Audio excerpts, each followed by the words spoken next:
Hello guys, welcome to SR information. Video start చేసే ముందు previous part అయితే upload చేశాను. అంటే జనవరి 17న ఏవేవి సంఘటనలు జరిగాయి అనే విషయాలను అయితే ఒక వీడియోలో చర్చించాను. ఆ వీడియో సంబంధించిన సెకండ్ పార్ట్ అనమాట ఇది. ఒకవేళ మీరు ఆ వీడియో చూడకపోతే డిస్క్రిప్షన్లో అయితే లింక్ ఇస్తాను. ఈ వీడియో పూర్తయిన ఒకసారి ఆ వీడియో కూడా చెక్ చేయండి. అలాగే వీడియో స్టార్ట్ చేసే ముందు లైక్ చేయడం మర్చిపోయి ఉంటారు. ఒకసారి లైక్ చేసి వీడియో కంటిన్యూ చేయండి. మహమ్మద్ అలీ ఈయన 1942 జనవరి 17న కెంటకీలో జన్మించారు. ఈయన అసలు పేరు క్లాసియస్ మార్సెలస్ క్లే జూనియర్. ఇతడు తన 12వ సంవత్సరం నుండి బాక్సింగ్ శిక్షణ అయితే తీసుకున్నారు. 1960లో రోమ్ ఒలింపిక్స్ లో గోల్డ్ మెడల్ సాధించి అందరి దృష్టిని అయితే ఆకర్షించాడు. 21 సంవత్సరాల పాటు బాక్సింగ్ లో తిరుగులేని విజయాలను అయితే సాధించాడు. 1964లో ఇస్లాం మతాన్ని స్వీకరించి ఆయన పేరును మహమ్మద్ అలీగా మార్చుకున్నారు. తన ధర్మాన్ని కాపాడుకోవడం కోసం అమెరికా ప్రభుత్వంతోనే తలపడ్డాడు. అమెరికా ప్రభుత్వం అతని హెవీ వెయిట్ టైటిల్స్ అన్ని రద్దు చేసి అరెస్ట్ చేసి జైలుకి అయితే పంపింది. తర్వాత కోర్టులో అలీకి దీనిపై అనుకూలంగా తీర్పు వచ్చింది. తర్వాత జైలు నుంచి అయితే విడుదలయ్యారు. 1964లో సోంజీ రాయ్ను, 1967లో బెలిండా బాయిడ్ను, 1977లో వెరోనికా పోర్షేను వివాహం చేసుకుని విడాకులు కూడా ఇవ్వడం పూర్తయింది. 1986లో లోనీ విలియమ్స్ను 4వ వివాహం అయితే చేసుకున్నాడు. ఇతనికి 9 మంది సంతానం. వీరిలో లైలా అలీ బాక్సర్ కాగా హనా అలీ రచయిత్రిగా పేరు పొందింది. అలీ తన బాక్సింగ్ కెరియర్లో కేవలం 5 సార్లు మాత్రమే ఓడిపోయాడు.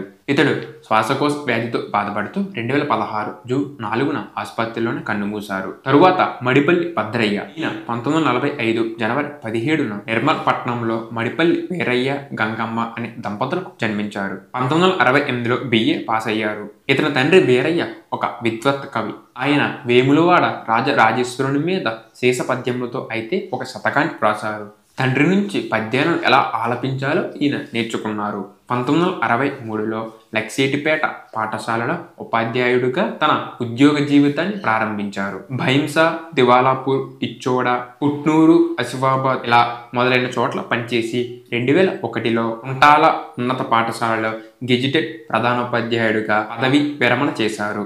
ఈయన ఆధ్యాత్మిక రచనలు, గేయాలు, ఒగ్గు కథలు, హరికథలు ఇలా అనేకం అయితే ఈయన రచించారు. ఇప్పుడు ఈయన ప్రస్తుతం ఆదిలాబాద్ మాండలిక కథ కోసం నిర్మించే పనిలో ఉన్నారు.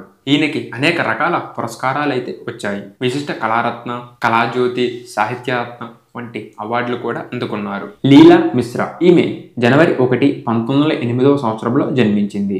ఈమె 5 దశాబ్దాల పాటు 200కు పైగా హిందీ సినిమాల్లో క్యారెక్టర్ ఆర్టిస్ట్ గా పనిచేసింది. ఈమె 12 ఏళ్ల వయసులో క్యారెక్టర్ ఆర్టిస్ట్ గా పనిచేస్తున్నప్పుడు మూకీ చిత్రాల్లో పనిచేస్తున్న రామ్ ప్రసాద్ మిశ్రాను అయితే వివాహం చేసుకున్నారు. 17 సంవత్సరాల వయసులో ఆమెకు 2 కుమార్తెలు ఉన్నారు. మామా షిండే అనే వ్యక్తి లీలా మిశ్రాను చూసి ఆమె భర్తతో ఆమెను సినిమాల్లో నటించమని ఒప్పించాడు. బిఖారీ చిత్రంలో నటించే అవకాశం అయితే వచ్చింది. ఆ సినిమాలో ఆమె ఒక డైలాగ్ ని డెలివరీ చేసేటప్పుడు హీరో చుట్టూ చేతులు వేసి ఆ డైలాగ్ చెప్పవలసి అయితే ఉంది. కానీ ఆమె అలా చేయడానికైతే ఒప్పుకోలేదు. నేను ఇటువంటి చేయను అని చెప్పి ఆ సినిమా నుంచి తప్పుకుంది. హోమ్హార్ అనే సినిమాలో పనిచేస్తున్నప్పుడు ఇటువంటి సమస్య ఎదురైంది. సేమ్ అప్పుడు అలాగే నేను ఇటువంటి యాక్టింగ్ అయితే చేయను అని చెప్పి ఆ సినిమాను కూడా వదులుకున్నారు. అప్పుడు ఆమెను సినిమాల నుండి తప్పిద్దాం అనుకున్నారు. కానీ కంపెనీ బలహీనంగా ఉండడం వల్ల తీసుకోవడం తప్పలేదు. ఆమెకు అదే మూవీలో మదర్ క్యారెక్టర్ చేయమని ఆఫర్ వచ్చింది. వెంటనే క్లిక్ అయింది.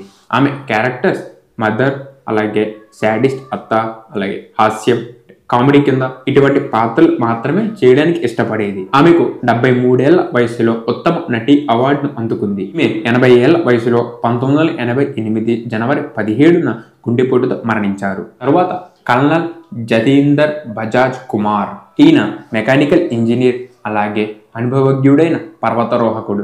దక్షిణ ధృవాన్ని చేరుకున్న మొదటి ఆసియావాడు, అలాగే మొదటి భారతీయుడు. 1989లో 11 మంది సభ్యుల అంతర్జాతీయ జట్టులో భాగంగా కల్నల్ బజాజ్ 750 మైళ్ళు అంటే దాదాపు 1200 కిలోమీటర్లు 50 రోజుల పాటు నిర్దేశించిన అంటార్కిటిక్ మార్గంలో స్కైట్ చేసుకుంటూ 1989 జనవరి 17న దక్షిణ ధృవానికి చేరుకుని భారతదేశ జెండాను అయితే ఎగరవేశారు. తరువాత శాంతకుమారి ఈమె అసలు పేరు వెల్లాల్ సుబ్బమ్మ. సుబ్బమ్మ వైఎస్ఆర్ జిల్లా ప్రొద్దుటూరులో మే 17, 1920 సంవత్సరంలో వెల్లాల శ్రీనివాసరావు గారికి జన్మించింది. 13 ఏళ్ల వయసులోనే కర్ణాటక సంగీతంలో సుబ్బమ్మ ఉత్తీర్ణురాలయ్యింది. 15 ఏళ్ల వయసులో వయోలిన్ వాయించడంలో పట్టు సాధించింది. 16 ఏళ్ల వయసులోనే విద్యోదయ స్కూల్లో ఉన్న పిల్లలకు సంగీతం నేర్పించేది. సుబ్బమ్మ కచేరీ చూసిన దర్శక నిర్మాత పివి దాస్ మాయాబజార్ సినిమాల్లో శశిరేఖ పాత్రను ఇచ్చారు. 1936న సుబ్బమ్మ సినీ ఎంట్రీ ఇచ్చింది. దాసు గారు సుబ్బమ్మ అనే పేరు కొంచెం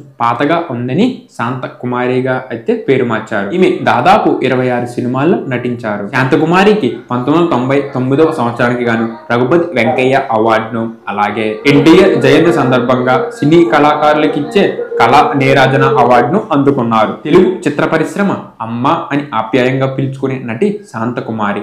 ఈమె జనవరి 17, 2006లో మధ్యాహ్నం 12:30 గంటలకు తన స్వగృహంలోనే కన్నుమూశారు. సో ఇది గైస్ మరి వాళ్ళ వీడియో మీకు నచ్చింది అనుకుంటున్నాను. ఒకవేళ నచ్చితే లైక్ చేయండి, నచ్చకపోతే కామెంట్ సెక్షన్లో తెలియజేయండి. Thank you for watching. See you for next video.